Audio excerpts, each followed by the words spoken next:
Assalamualaikum warahmatullahi wabarakatuh. Saya Tasya Nifa dengan NIM B1B1222053. Saya dari Prodi Ilmu Pemerintahan Fakultas Hukum Universitas Jambi. Pada kesempatan kali ini saya akan membahas materi tentang redistribusi pendapatan dengan mata kuliah Tata Kelola Keuangan Pemerintah yang diampu oleh Bapak dosen yaitu Dr. Wirmi Eka Putra SE MSI. Berikut materi penjelasannya. Baiklah, untuk materi yang pertama yaitu redistribusi pendapatan mengenai pro dan kontranya. Jadi salah satu tujuan dari pembangunan ekonomi itu terutama ditempuh oleh negara-negara yang sedang berkembang adalah dengan distribusi pendapatan yang lebih merata. Nah, distribusi pendapatan yang lebih merata itu dikatakan lebih baik hanya atas dasar pertimbangan peri kemanusiaan. Redistribusian kembali pendapatan atau redistribusi pendapatan ini berarti mengurangi pendapatan kelompok kaya dan memberikannya kepada kelompok miskin adalah sangat baik dipandang dari segi etika dan akan lebih efisien bila ditangani oleh pemerintah dan tidak diserahkan pelaksananya pada kelompok orang-orang kaya secara langsung. Nah, beberapa alasan dapat dikatakan bahwa pembagian kembali pendapatan atau redistribusi pendapatan ini dilakukan oleh pemerintah. Yang pertama yaitu seperti yang diusulkan oleh Adam Smith, bahwasannya pemerintah itu perlu campur tangan dalam bidang keadilan karena distribusi penghasilan ini lebih merata sangat diperlukan dan dipandang baik atas dasar keadilan. Maka sebaiknya pendistribusian kembali ini ditangani oleh pemerintah. Kemudian yang kedua yaitu bahwa dalam redistribusi pendapatan itu terdapat unsur barang publik atau public goals. Nah, dalam hal ini bukan redistribusi pendapatan yang merupakan barang publik, tetapi akibat yang ditimbulkannya mempunyai ciri sebagai barang publik. Seperti telah dikemukakan bahwa barang publik atau barang kolektif ini mempunyai sifat non-referee consumption dan non-execution. Nah, kemudian yang ketiga ada alasan yang berhubungan dengan kekuatan politik. Nah, ini seringkali golongan kaya walaupun jumlahnya tidak banyak namun dapat mempengaruhi jalan politik di suatu negara. Oleh karena itu, untuk menghindari adanya kemungkinan tersebut, pemerintah itu harus mendistribusikan kembali pendapatan sehingga terdapat distribusi pendapatan yang lebih merata. Dengan demikian, maka kebijakan pemerintah itu tidak akan dikuasai atau dipengaruhi oleh kelompok pendapatan tinggi. Selanjutnya, redistribusi pendapatan itu terbagi menjadi dua golongan. Yang pertama yaitu vertikal, di mana menunjuk pada transfer uang dari orang kaya ke orang miskin.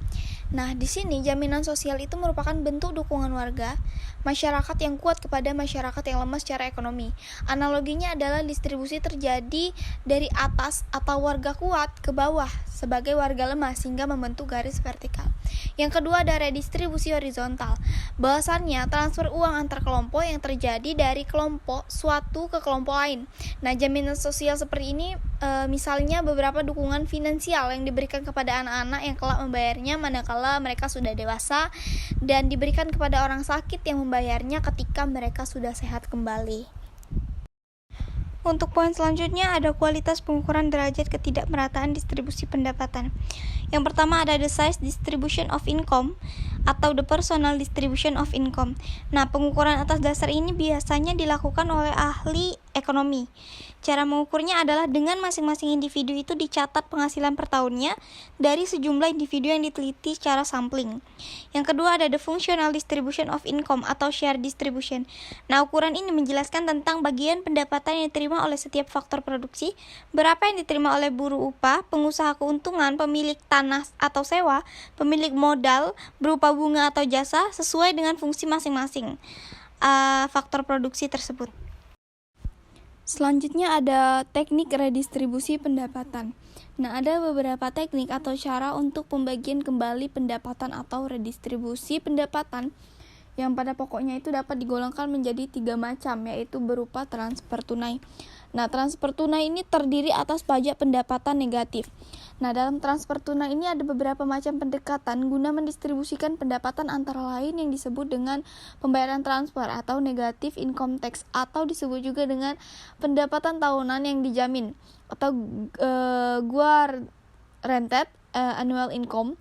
Nah, ini berupa suatu program transfer uang tunai kepada keluarga-keluarga yang berhak dengan jumlah transfer tergantung pada besarnya pendapatan dan besarnya keluarga. Nah, yang kedua yaitu ada demogrant.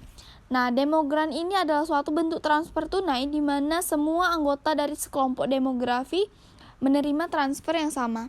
Di sini jumlah transfer tidak akan menurun dengan bertambahnya tingkat pendapatan. Yang ketiga ada subsidi upah atau wage rate subsidi. Nah, bentuk lain dari transfer tunai melalui insentif kerja dengan subsidi tingkat upah atau wage rate subsidi. Nah, subsidi upah ini memberikan transfer pendapatan dengan cara meningkatkan tingkat upah neto yang diterima pekerja.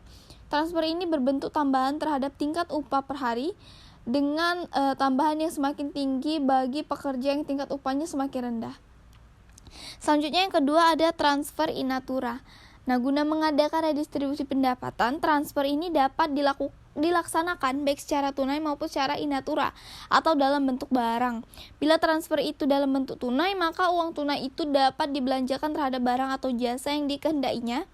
Di lain pihak, memang pemerintah dapat langsung memberikan barang atau jasa kepada si penerima subsidi seperti penyediaan sekolah murah, beras, transportasi, dan perumahan, dan sebagainya. Yang terakhir ada program kesempatan kerja. Nah, seperti diketahui bahwasannya dalam masyarakat ada kelompok yang sangat memerlukan bantuan, yaitu mereka yang tidak dapat memperoleh kerja dan mereka yang dapat bekerja tapi tidak memperoleh pendapatan yang cukup. Nah, bagi mereka yang tidak dapat bekerja, bantuan dalam uang tunai itu dapat digunakan, sedangkan bagi mereka yang dapat bekerja dan tetap memperoleh pendapatan yang cukup, pemerintah itu harus menyediakan lapangan kerja dengan tingkat upah tertentu. Baiklah, selanjutnya untuk materi yang terakhir ada pengaruh redistribusi pendapatan terhadap keinginan untuk bekerja. Nah, biaya sosial dan pembebanan pajak seperti diketahui terdapat 4 alternatif kebijakan redistribusi pendapatan. Yang pertama yaitu negative income tax atau NIT. Nah, seperti diketahui bahwasannya NIT ini adalah program redistribusi pendapatan dengan uang tunai kepada keluarga-keluarga yang membutuhkan, di mana besarnya transfer tersebut tergantung kepada besarnya pendapatan keluarga. Nah, ini terdiri pertama yaitu pengaruh NIT terhadap keinginan untuk bekerja. NIT ini mempengaruhi insentif kerja melalui 2 cara, yakni income effect dan juga substitution effect. Bila dilihat dari sudut income effect, maka NIT ini akan mengurangi insentif kerja sebab dengan menerima transfer, pendapatan keluarga tersebut menjadi lebih baik, sehingga dapat digunakan untuk membeli lebih banyak barang dan jasa termasuk waktu santai. Dengan dikonsumsinya berarti akan mengurangi kemauan untuk bekerja atau insentif kerja.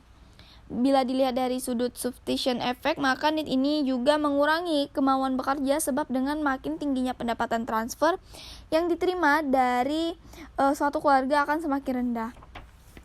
Yang kedua ada pengaruh NIT terhadap welfare cost, yaitu mengakibatkan penyimpangan pada tingkat upah di pasar dari upah neto sehingga akan mengakibatkan adanya welfare cost.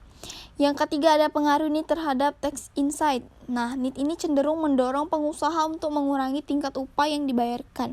Kenyataannya, NIT ini akan menyebabkan para penerima transfer itu mengurangi penawaran jam kerja mereka, sekalipun upah di pasar tidak berubah. Yang kedua ada demogrant. Nah, sudah jelaskan bahwasannya demogrant ini adalah bentuk transfer di mana semua anggota kelompok demografik atau semua warga negara itu akan menerima jumlah transfer yang sama.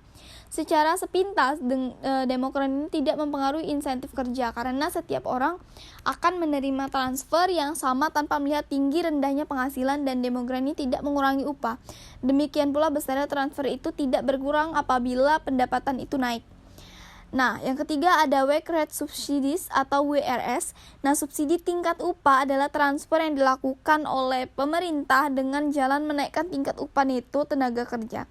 Transfer ini menambah tingkat upah pasar yang ada. Semakin tinggi tingkat upah pasar, maka subsidi ini semakin rendah.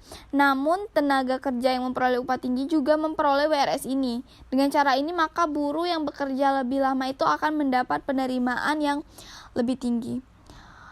Kemudian ada Public Employment Program atau PAP. Nah, program kesempatan kerja adalah program kesejahteraan pemerintah dalam bentuk program kesempatan kerja di sektor publik yang dikombinasikan dengan cash atau in-kind transfer program. Dengan program ini diasumsikan bahwa keluarga miskin itu dapat dikelompokkan menjadi 2 golongan, yaitu yang pertama mereka yang tidak dapat bekerja atau mereka yang diharapkan tidak dapat bekerja, dan yang kedua mereka yang dapat bekerja tetapi tidak dapat memperoleh pendapatan yang memadai. Nah, bagi mereka yang tergolong tidak dapat bekerja, ini akan memperoleh bantuan dalam bentuk tunai dengan jaminan pendapatan yang tinggi. Dan lagi mereka yang tergolong dapat bekerja akan diberikan marginal tax rate yang tidak mengurangi insentif kerja. Baiklah, ada pula kesimpulan dari materi saya pada kali ini, yaitu dengan adanya redistribusi pendapatan, maka golongan miskin itu akan mempunyai tingkat pendapatan yang lebih tinggi, dan sebagai akibatnya tingkat keresahan dalam masyarakat dan kriminalitas itu akan berkurang. Demikian pula tingkat kesehatan golongan miskin itu menjadi semakin baik, sehingga kemungkinan terjangkitnya penyakit menular itu akan berkurang. Dan dengan semakin sehatnya golongan miskin serta berkurangnya kriminalitas itu berarti kesejahteraan golongan kaya itu juga meningkat, karena mereka dapat hidup lebih tentram dan lebih tenang. Baiklah, cukup sekian materi yang dapat saya sampaikan. Jika ada kekurangan dan kesalahan, saya mohon maaf. Dan tidak lupa saya ucapkan terima kasih kepada dosen pengampu saya, yaitu Bapak Wirmi Eka Putra, SEMSI, selaku dosen pengampu mata kuliah Tata Kelola Keuangan Pemerintah. Semoga materi yang saya berikan ini dapat bermanfaat untuk kita semua dan berguna bagi banyak orang. Saya akhiri dengan wabillahi taufiq wal hidayah. Wassalamualaikum warahmatullahi wabarakatuh.